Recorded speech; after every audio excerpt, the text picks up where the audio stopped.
You're waking up with 6 on your side. Good morning, Idaho. Good morning, everyone, and welcome to Good Morning Idaho. I'm Natasha Williams. We'll get to your top stories right now. Police say road rage on Interstate 84 led to a shooting in Boise on Monday morning. Idaho State Police are investigating a shooting on Interstate 84 near the Orchard exit. They say 2 drivers were involved in a road rage incident before one driver pulled out a handgun and fired 2 or 3 times on the other car. Police are looking for the suspect, a white male, 25 to 35 years of age with slight facial hair. He was driving a lifted white Ford Super Duty crew cab pickup with black wheels. If you have any information, please call police. A Boise man is behind bars charged with raping a woman over the weekend. Boise police say a woman tells investigators 37-year-old Jesus Salvador Ramos forced her to take an unknown substance, then raped her behind a house on Fox Lane in Boise. According to police, the incident happened around noon on Saturday, and the suspect and victim do not know each other. That investigation is ongoing. An Ontario couple is arrested after police say they tried to steal Christmas presents. Investigators say Scotty Powell and Stacy War were stopped by Walmart security on Friday. Police say the couple walked out of the Overland Walmart with over $100 worth of merchandise hidden in a large purse. They're accused of trying to steal personal hygiene items and Christmas presents for their children. Each was booked into the Ada County Jail on a felony burglary charge.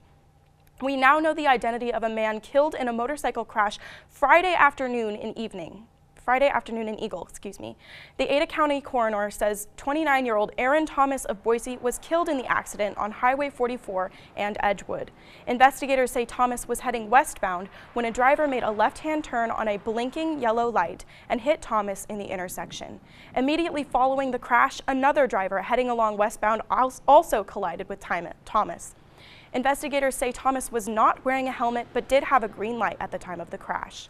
High school seniors may no longer be required to pass the ISAT in order to graduate. The State Board of Education endorsed the proposed rule yesterday.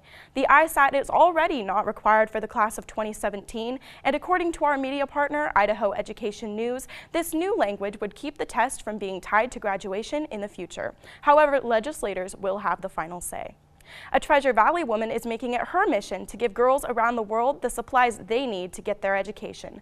Kayla Rich is a co-director for the Meridian chapter of Days for Girls.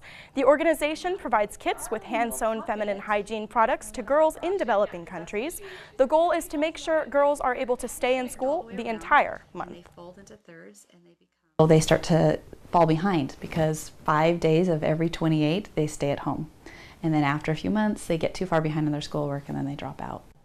Rich says she also hopes her organization plays a role in reducing the stigma around menstruation locally and abroad. For more information on how to volunteer or donate to Days for Girls, tune in tonight at 10. The Idaho Capitol Christmas tree was ceremonially lit last night, but before those watching got a look at the sparkling lights, they heard the joyful voices of the Andrus Elementary 4th and 5th grade honor choir. It's the group's 10th year singing at the lighting, and it's all thanks to the dedication of one man who volunteers his time. 6 on your side's Lacey Darrow has his story. Standing loudly and proudly on the steps of the State House is the Andrus 4th and 5th grade honor choir.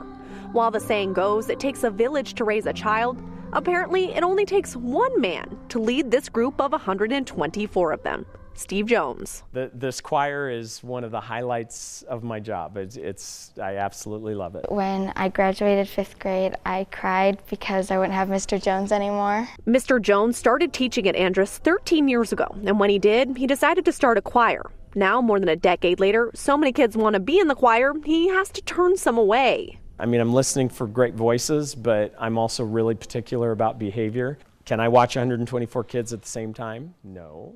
So I have to have kids that I know will do the right thing, even if I'm not watching. Watching 124 kids can't be easy. And if you're thinking what I thought, he must get paid a lot. You're wrong. Mr. Jones doesn't get paid at all for the hours each week he puts into the choir. I just really love seeing kids achieve something great. While he says he hopes eventually they will add the choir to his teaching load, even if they don't, he doesn't plan on giving it up anytime soon. I keep doing it because I see what great things it does for kids and how good it is for their self-esteem to accomplish something great. I think he should get paid. I think it's great that he does this by himself, even though he doesn't get paid. and I'm glad that he does it because it's really fun. Lacey Darrow, Good Morning Idaho. Students also say Mr. Jones is an incredible teacher in addition to his great work as the choir director. This year, America's Christmas tree came from the Payette National Forest near McCall. After one long road trip, the Capitol Christmas tree has arrived in Washington, D.C.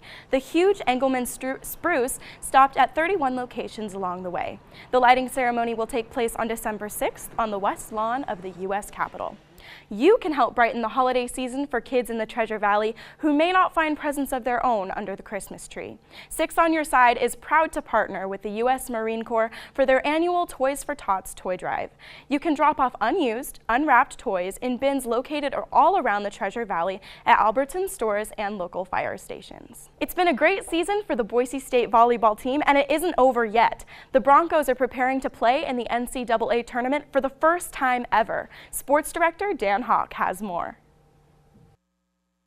The Mountain West will have 3 teams competing in the national tournament as the Broncos are joined by UNLV and Colorado State. Boise State has a wealth of talent this year, on and off the court. 6 Broncos received Mountain West postseason honors, and head coach Sean Garris added his 2nd straight Mountain West Coach of the Year award after guiding his team to a 25-6 overall record. It speaks to the level of athlete that we've been able to recruit here for the last 4 or 5 years. I think that we have a good plan for success for each of our individual players, and I'm happy to see them recognized with those awards.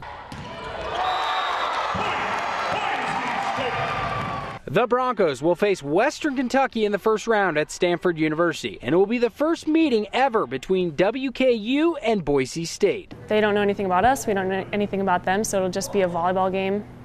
We just have to prepare for it like any other match. Stanford's a great location where we've played there for sand before, so we're familiar with the campus, and it's a beautiful city. BSU has only 1 senior on the squad, but Coach Garris says that has given the team's underclassmen plenty of playing time this season. That experience has prepared them to handle anything the tournament throws their way. I think we'll match up pretty well, and I'm excited to just go check them out, see what they're all about, and just go from there. But I mean, every team that goes to the tournament is good, and you just never know how far you can go, so we're just looking forward to taking it one step at a time. Dan Hawk reporting there. Boise State is ranked 29th in the NCAA RPI and Rich Cairns RPI. The match with the Hilltopters is set for 5:30 on Friday. Time right now is 8:54. Right after the break, President-elect Donald Trump is expected to announce at least 1 cabinet appointment today.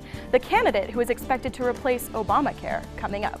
Plus, Cubans continue to mourn the passing of Fidel Castro, but some are not sad about his passing. Where people are celebrating when we come back.